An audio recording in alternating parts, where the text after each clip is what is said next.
बिस्मिल्लाहिर्रहमानिर्रहीम। अस्सलाम वालेकुम नादरीन, आप यूट्यूब चैनल देख रहे हैं।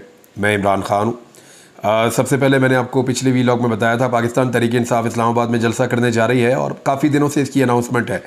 तो आज ये जलसे का दिन है। पाकिस्तान तहरीक इंसाफ ने जलसा करना है इस्लामाबाद में और ये तरनौल फाटक के ऊपर जलसा है। बहुत पहले ये तय हो चुका है कि जलसा वहाँ पर होगा और इंतज़ामिया ने तमाम पहलुओं को देखने के बाद इजाज़त दी थी। इससे पहले भी लॉ एंड ऑर्डर के मसाइल, कभी दहशतगर्दी के मसाइल, कभी कुछ वो कहते रहे हैं। लेकिन तमाम चीज़ें देखने के बाद, अदालती हुक्मनामे के बाद, बाकायदा मीटिंग्स करने के बाद एक NOC जारी किया गया पाकिस्तान तहरीक इंसाफ को, जी आप जलसा कर सकते हैं।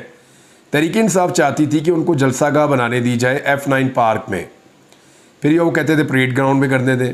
यानी वो ऐसी जगहों की इजाज़त मांगते थे जहाँ पे बहुत बड़े पैमाने पे पार्किंग हो, जहाँ बहुत बड़ी तादाद में लोग इकट्ठे हो सकें और अगर वो चाहें तो 1,00,000, 1.5 लाख, 2 लाख आदमी भी अगर आ जाए तो जलसागाह के अंदर आराम से वो समा जाए। तहरीक इंसाफ ये चाह रही थी। लेकिन जो फेडरल गवर्नमेंट है उन्होंने पूरी कोशिश की, इमरान खान के मुखालिफिन ने, कि तहरीक इंसाफ को ऐसी जगह ना दी जाए जहाँ वो आराम से जलसा कर लें। तो फिर तहरीक इंसाफ को तरनौल फाटक के पास एक जगह ऑफ़र की गई कि वहाँ पे जी आप जलसा कर लें। इन्हें लगता था तहरीक इंसाफ भाग जाएगी। तहरीक इंसाफ ने कहा ठीक है जी उधर कर लेते हैं और NOC जारी हो गया। अब जब NOC जारी हो गया तो तहरीक इंसाफ ने तैयारियां शुरू कर दी। जब तैयारियां शुरू कर दी तो ग्राउंड रिपोर्ट्स बनती हैं इंटेलिजेंस की, यानी ये जो हुकूमत की अपनी पुलिस के सोर्स होते हैं, हुकूमत के पास जो है वो IB के सोर्स होते हैं, दीगर एजेंसीज़ के सोर्स होते हैं, फिर हुकूमत के पास स्पेशल ब्रांच के सोर्सेज होते हैं। मुख्तलिफ सोर्सेज से पता चला कि रावलपिंडी की तकरीबन जो है डिवीज़न में से बहुत बड़े पैमाने पे लोग तमाम सिटीज़ से आ रहे हैं। फिर ये पता चला कि खैबर पख्तूनख्वा की तरफ से भी लोग आ रहे हैं। फिर ये पता चला कि इस्लामाबाद जो है वो तो ऐसा लगता है पूरा उमड़ आएगा, एक माहौल बना हुआ है इस्लामाबाद में। तो इतने बड़े पैमाने पर अगर लोग निकल कर इस्लामाबाद में जमा हो जाते हैं तो तहरीक इंसाफ एक ऐसा मोमेंटम पकड़ लेगी जिसको फिर पंजाब में दाखिल होने से कोई भी नहीं रोक सकेगा। इसके बाद ये कहेंगे हमने जेलम में जलसा करना है, फिर ये कहेंगे हमने चकवाल में जलसा करना है, फिर ये आगे बढ़ेंगे, ये कहेंगे गुजरात में जलसा करना है, फिर ये और आगे बढ़ेंगे गुजरांवाला और लाहौर में चले जाएंगे, मुल्तान में चले जाएंगे, फैसलाबाद में चले जाएंगे। फैसलाबाद की तो सारी सीटें पाकिस्तान तहरीक इंसाफ बदतरीन धांधली के बावजूद राना सनाउल्लाह को भी फारिग कर गई वहाँ से, आबिद शेर अली को भी इलेक्शन हरा दिया वहाँ से। हालांकि फ़ारूक हबीब जैसे लोग छोड़ गए थे लेकिन फिर भी जीत गए। तो अब सारा दिन, आज जो कल का दिन था, सारा दिन जब इन्होंने असेसमेंट की तो फिर फैसला हुआ कि रात गए उखाड़ दिया जाएगा सब कुछ। पाकिस्तान तहरीक इंसाफ के लोग वहाँ पे पहुँचे, उमर अयूब मानसरा में जलसा करके आए थे। तो हुकूमत ने जो एक इसकी वजह बताई है NOC कैंसिल करने की, जो NOC दिया गया था जलसे के लिए, उसकी एक इजाज़तनामा था, उसको मनसूख करने की जो वजह बताई है वो वजह ये है कि जनाब दहशतगर्दी का ख़तरा है और मुहर्रमुल हराम शुरू होने वाला है। हालांकि ये जलसा मुहर्रम के आगाज़ से पहले हो रहा है। मुहर्रमुल हराम के एहतराम में फिर जलसे नहीं होते, तो मुहर्रमुल हराम से पहले ये जलसा हो रहा है और ये चीज़ इंतज़ामिया के साथ पाकिस्तान तहरीक इंसाफ ने तय कर दी थी। फिर पुलिस की बहुत भारी नफरी पहुँच गई जलसागाह में और उन्होंने कहा जी हम ये सारा कुछ उखाड़ रहे हैं, हमारे साथ ताउन करें। तो तहरीक इंसाफ के जो लोग वहाँ पर मौजूद थे इंतज़ामिया के, उन्होंने कहा जी आप कोई तहरीरी ऑर्डर दे दें हमें, हमारा NOC अगर मनसूख किया गया है या कैंसिल किया गया है तो कोई तहरीरी ऑर्डर होगा, आप वो तहरीरी हुक्मनामा, उसकी कॉपी वो हमें आप दे दें। वो तहरीरी हुक्मनामा लेकर हम अदालत चले जाएंगे, फिर हम जाने, अदालत जाने, आप जाने, हुक्मनामा जाने और हुक्म करने वाला जाने। तो तहरीरी हुक्मनामा पाकिस्तान तहरीक इंसाफ को NOC की मनसूखी का कोई नहीं दिया गया। और याद रखिएगा कि जब जलसागाह पंडाल सज जाए, जब लाइटें लग जाएं, जब साउंड सिस्टम लग जाए, या बैनर पोस्टर झंडे लग जाएं, जब कुर्सियां और स्टेज पहुंच जाए, तो उसके बाद फिर आप मनसूख नहीं कर सकते। आपने किया ये कि एक पॉलिटिकल पार्टी का बहुत बड़े फंड्स आपने लगवा दिए, कारकुनों का चंदा आपने खर्च करवा दिया और उसके बाद जब वो सारा कुछ वहाँ पे स्टेज सज गया तो अब आप जाकर कह रहे हैं जी कि मनसूख हो गया। तो ये जो बिल है ये कौन पे करेगा? तो वहाँ पे पाकिस्तान तहरीक इंसाफ ने कहा जी तहरीरी हुक्मनामा दें, फिर अदालत जाने और आप जाने और हम जाने, हम वहाँ पे फिर आपको देख लेंगे। तो तहरीरी हुक्मनामा तो नहीं दिया। सहमाबिया ताहिर साहबा भी बाद में पहुंची। उमर अयूब साहब ने कहा जी हर हाल में हमने जलसा करना ही करना, जो मर्जी हो जाए, हम पुरअमन रहेंगे, ये स्टेज ले जाते हैं ले जाए। उन्होंने वहाँ पे बैनर उखाड़ना शुरू कर दिए, पोस्टर उखाड़ना शुरू कर दिए, साउंड सिस्टम उठा के पुलिस ले जा रही है, स्टेज उखाड़ के पुलिस ले जा रही है। वो पुलिस बेचारी को जो कहते हैं वो बेचारे करना शुरू कर देते हैं। तो पुलिस तो इशारों की गुलाम है, तो पुलिस ने चीज़ें उठाना शुरू की वहाँ से। तो तहरीक इंसाफ ने कहा जी ज़मीन पे खड़ा होकर करना पड़ेगा तो तब भी करेंगे। वैसे मेरी इत्तला के मुताबिक तहरीक इंसाफ ने इससे पहले एक मीटिंग की थी और उन्हें आइडिया था कि उनके साथ ये होगा, तो उन्होंने मुतबादिल बंदोबस्त किए हुए हैं। वो इतने अच्छे तो नहीं है, लेकिन फिर भी तहरीक इंसाफ के पास मुतबादिल बंदोबस्त है। अभी जब मैं वीडियो रिकॉर्ड कर रहा हूँ तो अब तक तहरीक इंसाफ की एक बड़ी हंगामी मीटिंग चल रही है और वो जलसा करना चाहते हैं और वो ये कह रहे हैं कि हर हाल में हम जलसा करेंगे, हम अपना जलसा कैंसिल नहीं करेंगे। ये तहरीक इंसाफ का कहना है। जितना मर्जी दबाव डालें, जो मर्जी करें, हम जलसा करेंगे। तो जो आखिरी इत्तलात आई उसमें यह हुआ कि कुछ कारकुनों को वहाँ पे गिरफ्तार भी किया जा रहा है। अब कुछ सवालात हैं मेरे जो मैं सामने रखना चाहता हूँ। कोर कमांडर कॉन्फ्रेंस भी हुई है और हुकूमत ने ऑपरेशन अज़्म इस्तेहकाम के बारे में एक ऑल पार्टीज़ कॉन्फ्रेंस भी बुला रखी है और हुकूमत बड़ी संजीदा है पाकिस्तान के अंदर दहशतगर्दी के ख़िलाफ़ एक नया ऑपरेशन लॉन्च करने में। सवाल ये पैदा होता है कि स्वात में जलसा हुआ थोड़े दिन पहले, दहशतगर्दी का कोई ख़तरा नहीं था। खैबर पख्तूनख्वा जहाँ पे ये कहते हैं कि दहशतगर्दी के ख़िलाफ़ सबसे ज़्यादा ऑपरेशन करना पड़ेगा, तो उस खैबर पख्तूनख्वा में स्वात में जलसा हुआ। कल जो है वो मानसेरा में एक बहुत बड़ा जलसा हुआ। इतना बड़ा जलसा हुआ कि उसने दहशत फैला दी हुक्मरानों में कि भाई ये क्या कर दिया, अवाम इतनी बड़ी तादाद में निकल आई है। तो केपी में हर थोड़े दिन के बाद कोई जलसा, कोई इज्तिमा, कोई पॉलिटिकल एक्टिविटी होती है और कोई दहशतगर्दी का वाक़या नहीं हो रहा और वहाँ पे दहशतगर्दी का कोई ख़तरा भी नहीं है। इस्लामाबाद जहाँ पे ऑपरेशन नहीं होना, ऑपरेशन का फैसला होना है, वहाँ पे जलसा नहीं करने दे रहे। वहाँ ये कह रहे हैं जी दहशतगर्दी का ख़तरा है। पंजाब के अंदर कहते हैं जी दहशतगर्दी का ख़तरा है। कराची के अंदर कहते हैं जी दहशतगर्दी का ख़तरा है। तो ऑपरेशन करना खैबर पख्तूनख्वा में जहाँ पे जलसे जुलूस हो रहे हैं और दहशतगर्दी का कोई ख़तरा नहीं है, और पंजाब में, इस्लामाबाद में और सिंध में ऑपरेशन नहीं करना जहाँ पे दहशतगर्दी का ख़तरा बता के जलसे रोके जा रहे हैं। तो एक्चुअली मैं आपको बताता हूँ कि ये प्रॉब्लम दहशतगर्दी का नहीं है। असल जो दहशतगर्द है ना, जिसने तमाम हुक्मरानों में दहशत फैलाई हुई है, जिसने तमाम इक़्तिदार के ईवानों में दहशत फैलाई हुई है, वो अडियाला जेल में बंद है। उस दहशतगर्द की आवाज़, उसकी तस्वीर और उसकी बात, उससे ये खौफ खाते हैं। मेरे पास जो इतलात थी इस जलसे के हवाले से, अभी भी उनके पास प्लान बी मौजूद है पाकिस्तान तहरीक इंसाफ के पास। देखते हैं वो अपने प्लान बी पे अमल करते हैं या नहीं करते। लेकिन एक चीज़ और है, और वो ये है कि पाकिस्तान तहरीक इंसाफ ने इमरान खान साहब की भी एक तकरीर तैयार की हुई थी जिसमें उनके मुख्तलिफ क्लिप्स के साथ मिला के एक पूरी तकरीर बनाई गई थी और वो तकरीर इस जलसागाह में सुनाई जानी थी और पब्लिक के अंदर एक बहुत ज़्यादा मोटिवेशन आनी थी और एक नई तहरीक ने जन्म लेना था। फिर जिस तरह की बातचीत हुई मानसेरा के जलसे में, उससे भी एक खौफ फैला जितना वो तगड़ा जलसा था। तो उसके बाद ये अंदाज़ा किया गया इंतज़ामिया की जानिब से, रियासत और रियासती इदारों की जानिब से, कि अभी रोका जाए इनको, और रोकने की कोशिश की जा रही है। पहली मरतबा बड़ी देर के बाद पाकिस्तान तहरीक इंसाफ के झंडे और उसके कलर जो हैं वो इस्लामाबाद में नज़र आ रहे थे। अभी तक कोई तहरीरी ऑर्डर तो नहीं है, लेकिन क्या तहरीक इंसाफ रुकेगी? क्योंकि तहरीक इंसाफ का एक वाक़िफ़ है वो बड़ा क्लियर है। वो ये कहते हैं अगर हम जलसा नहीं करते, फ़र्ज़ करें, तो ये बाद में अदालत में जाके कहते हैं जी कि वो तो मकामी इंतज़ामिया ने थोड़ी कार्रवाई की थी और हम तो गए थे जी कि थोड़ा सा चीज़ों को ऐसे कर लें तो मैनेज कर लें, तो कारकुनों के साथ थोड़ा सा ये हो गया, हमने तो जलसे के मनसूखी के ऑर्डर ही कोई नहीं किए, हमने तो ऑर्डर दिए ही नहीं। तो अदालत पूछेगी मीडिया पे खबर चली, जी मीडिया में तो पीटीआई ने खबर दी, हमने तो दी ही नहीं, और ये तो सोर्सेज से खबर चलाई, मीडिया को बुला के आप पूछ लें भाई इनका जलसे का टाइम था, इन्होंने जलसा नहीं किया, टाइम इनका गुजर गया, ये जाने अदालत जाने। ये भी कर सकती है इंतज़ामिया, आप इनसे किसी भी चीज़ की बईद कर सकते हैं, कोई भी आप इनसे उम्मीद कर सकते हैं। लिहाजा पाकिस्तान तहरीक इंसाफ को जब तक तहरीरी ऑर्डर नहीं मिल जाता उनके हाथ में और अदालत जाने का जवाब नहीं मिल जाता, तब तक वो किसी नतीजे पे नहीं पहुंचेंगे। तब तक वो यही फैसला करते रहेंगे कि हमने जलसा करना है और हम जाएंगे वहाँ पे, और जो प्लान बी है उसके मुताबिक अपने जलसे को आगे बढ़ाएंगे। अच्छा, एक तरफ ये कह रहे हैं कि दहशतगर्दी का खतरा है, दूसरी तरफ एक खबर इसके साथ जोड़ के आपको मैं देता हूँ। पाकिस्तान की तारीख में जो सबसे ज़्यादा रीलॉन्च हुआ है ना सियासतदान, जिसको बार बार उसकी एंट्री डाली जाती है, बार बार रीलॉन्च किया जाता है, उनका नाम है मोहम्मद नवाज शरीफ। नवाज शरीफ साहब को एक मरतबा फिर लॉन्चिंग पैड पे बिठाया जा रहा है, फिर उनको एक दफ़ा लॉन्च किया जा रहा है।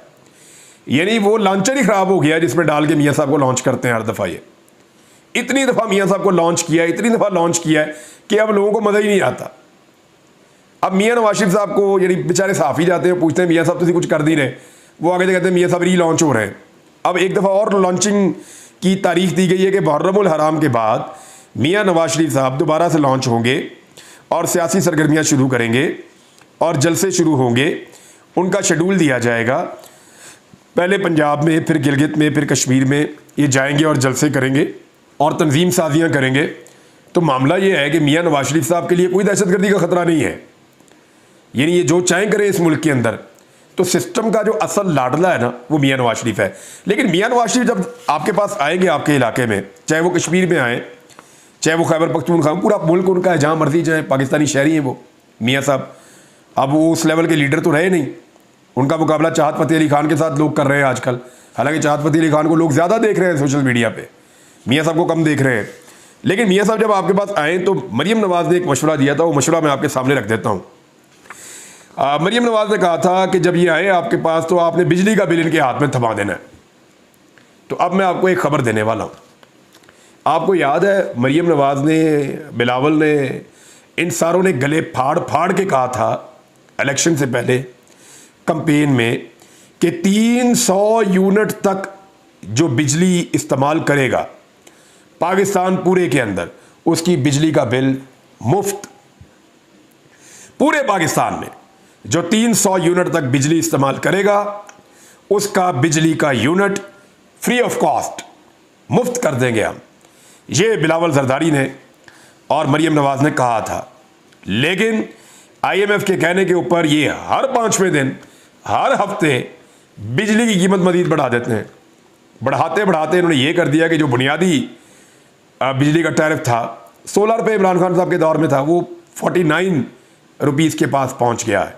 49, 16 से 49, आप अंदाज़ा करें 3 गुना। अच्छा, ये जो गरीब आदमी है ना, जिसके बारे में ये कहते थे कि 100 यूनिट वाले को तो 200 यूनिट वाले को और 300 यूनिट वाले को मुफ्त है, अब ज़रा गरीब आदमी की इन्होंने कैसे कमर तोड़ी है। जिसको मुफ्त बिजली देनी थी, मैं इनका पोल खोलने लगा हूँ, जो इन्होंने गंदी और घटिया हरकत की है। ये मैं आम आदमी की बात कर रहा हूँ जिसके घर में एक बल्ब जलता है, उसकी बात कर रहा हूँ जो जब पंखा चलाता है तो अपना बल्ब पहले बंद करता है कि मैं बल्ब बंद कर दूं, पंखा चला लूं, थोड़ी हवा ले लूं, फिर वो देखता है बाहर हवा चल रही है, मैं चारपाई उठा के बाहर डाल दूं, बाहर हम सो जाते हैं, बारिश होगी तो अंदर आके पंखा चला दिया। वो बिजली को बेचारा मैनेज कर करके अपना बिल कम करने की कोशिश करता है। ये वो सार्फिन है जो 100, 200, 300 यूनिट के अंदर अंदर रहते हैं। अब उनके लिए इन्होंने, उनकी पीठ में इन्होंने खंजर घोंपा है। ये वो लोग हैं जो सबसे ज़्यादा वोट डालते हैं। ये वो पाकिस्तान की क्लास है बेचारी, जिसको इन्होंने झूठे वादे किए, जिसको इन्होंने कहा जी हम आपके बिल ही मुफ्त कर देंगे। अब इन्होंने क्या किया, जो बंदा 1 यूनिट से लेके 100 यूनिट तक बिजली इस्तेमाल करेगा उसका बिल बढ़ा दिया 51% मजीद। पहले जो बढ़ाते रहे वो अलग है, 51% मजीद बढ़ा दिया 100 यूनिट वाले का। कितना जुल्म है। जो 200 यूनिट तक इस्तेमाल करेगा उसका 41% बढ़ा दिया, जो 300 यूनिट इस्तेमाल करेगा उसका 26% बढ़ा दिया, और जो लोग 400 यूनिट तक इस्तेमाल करेंगे उनका 22% बढ़ा दिया, और फिर जो अमीर लोग हैं जो ज़्यादा बिजली इस्तेमाल करते हैं उनका 17% इजाफा कर दिया। ये मज़ीद इजाफा है, जो इससे पहले इजाफे हुए हैं वो अलग है। और जो फिक्स्ड चार्जेस हैं, जो फिक्स चार्जेस हैं वो आपको देने ही होते हैं बिल के अंदर, वो भी बढ़ा दिए, टैक्सेस भी बढ़ा दिए। आम आदमी की कमर तोड़ के रख दी इन्होंने। ऐसी बेशरम हुकूमत जिसने ऐसी गलीज हरकतें की है अवाम के साथ, यानी आप अवाम के वोटों से नहीं आए, ये अवाम को भी पता है। अब आप अवाम से बदला तो ना लें, लोगों ने आपको वोट नहीं डाले, आप किसी और तरीके से इक़्तिदार में आकर बैठ गए, अब आप लोगों से बदला लेंगे कि उन्होंने आपको वोट नहीं डाले। तो मेरे ख्याल में पब्लिक का मैंडेट जिनके पास है, ये हुकूमत उनको मिलेगी तो वो पब्लिक का एहसास करेंगे, अदरवाइज पब्लिक का एहसास इस हुकूमत के पास तो नहीं है। तो अच्छी बात यह है कि नवाज शरीफ साहब निकल के आ रहे हैं मुख्तलिफ जगहों पे, तो आपसे सिर्फ ये गुजारिश है कि बिजली का बिल मियाँ साहब के हाथ में थमा दीजिएगा। जब भी आए, जहाँ भी आए, मियाँ साहब के हाथ में आपने बिजली का बिल देना है कि मियाँ साहब बिल पे करो जाके। आपने बेड़ा गर्क कर दिया हमारे घरों की इकॉनमी का, यानी लोगों को 50-50, 60-60 हज़ार बिल उन लोगों को आ रहा है जिनको 5,000-7,000 बिल आता था। जिन बेचारों को 5-7 हज़ार बिल आता था वो 20,000 से ऊपर ही आ रहा है उनको। जिनको 10,000 के करीब आता था वो 50-50 हज़ार बिल भी उनको आ रहे हैं। बेड़ा गर्क करके रख दिया आम आदमी की मईशत का। नाज़रीन, एक और ख़बर है, जब से इमरान खान साहब के बारे में आलमी सतह पर आवाज़ें ज़्यादा उठना शुरू हुई हैं, पाकिस्तान के अंदर प्रेशर बढ़ रहा है और ऑपरेशन की अनाउंसमेंट के ऊपर जो लोगों का रिएक्शन आया है, ये चीज़ें हुकूमत को बता रही हैं कि गेम उनके हाथ से निकल रही है। हो क्या रहा है? बैरूनी दबाव बढ़ता जा रहा है, अंदरूनी दबाव बढ़ता जा रहा है, अदम इस्तेहकाम बढ़ता जा रहा है, मईशत लगातार गिरती जा रही है। एस्टेब्लिशमेंट का हाथ जो है वो उठ जाने का एक खौफ भी है हुकूमत को कि हमारे ऊपर से हाथ ही ना उठ जाए। दूसरा, इमरान खान ने बाहर आना ही है। अब देर हो जाए सवेर हो जाए, आपको छोड़ना पड़ेगा इमरान खान को। सारे केसेस एक एक करके एक्सपोज हो गए हैं और आलमी सतह पे एक्सपोज हो रहे हैं। अक़वाम मुत्तहिदा इस पर बात कर रही है, दुनिया भर का मीडिया इसके ऊपर दिख रहा है, तमाम मुबस्सरीन इसके बारे में कह रहे हैं। अमेरिका को भी होश आई है। अमेरिकन वफद ने आगे अली अमीन गंडापुर से मुलाकात की है और अली अमीन गंडापुर ने वो MOUs वगैरह साइन करना बतौर वज़ीर आला खैबर पख्तूनख्वा वो मिले, लेकिन उन्होंने साइफर की वहाँ बात की। खबर के मुताबिक अली अमीन गंडापुर ने कहा कि साइफर से बहुत कन्फ्यूजन फैला हुआ है, हमारा मुतालबा है कि आप इसको अमरीकी कांग्रेस के अंदर इस मामले को उठाएं और वहाँ पे इसकी तहकीकात आप करवाएं ताकि कन्फ्यूजन जो है उसको दूर किया जाए। साइफर वाला मामला अली अमीन गंडापुर ने अमरीकी वफद के सामने उठाया, साथ ही उन्होंने बहुत सारी चीज़ों का तबादला ख्याल भी किया। वो कोई MOUs वगैरह साइन किए हैं, कोई इन्वेस्टमेंट वगैरह की बात की है, वो हमारी चलती रहती है अमेरिका के साथ, यूरोप के साथ। लेकिन असल बात यह है कि अमेरिका एंगेजमेंट कर रहा है। वो तहरीक इंसाफ के लोगों को भी मिला है, इधर भी मिला है, कांग्रेस के अंदर भी उन्होंने एक करारदाद पास की है। तो ये सारी चीज़ें बता रही है कि उनको शायद पशेबानी है कि उन्होंने पाकिस्तान में एक हुकूमत के गिराने के लिए अपना रोल प्ले किया और वो तजर्बा नाकाम हो गया। अब 7 समंदर पार अमेरिका को इस बात का एहसास हो गया है, लेकिन पाकिस्तान में मुझे लगता है कि अभी भी इस बात का एहसास या इदराक नहीं किया जा रहा जिस पैमाने पे पाकिस्तान को खुदा न खास्ता नुकसान हो रहा है। ख्वाजा आसिफ और राना सनाउल्लाह साहब बार बार क्यों मुज़ाकरात की बात कर रहे हैं? वो ये कह रहे हैं कि जी एस्टेब्लिशमेंट से ना करें, आप हमारे साथ मुज़ाकरात कर लें, आप हमारे साथ बैठ जाएं, प्लीज़ हमारे साथ बैठ जाएं। राना सनाउल्लाह साहब कह रहे हैं जी कि बार बार बातचीत के लिए हम वादे दे रहे हैं, अगर कोई साजिश हुई है 9 मई में भी आप कहते हैं तो आएँ बैठे हमारे साथ बात करें।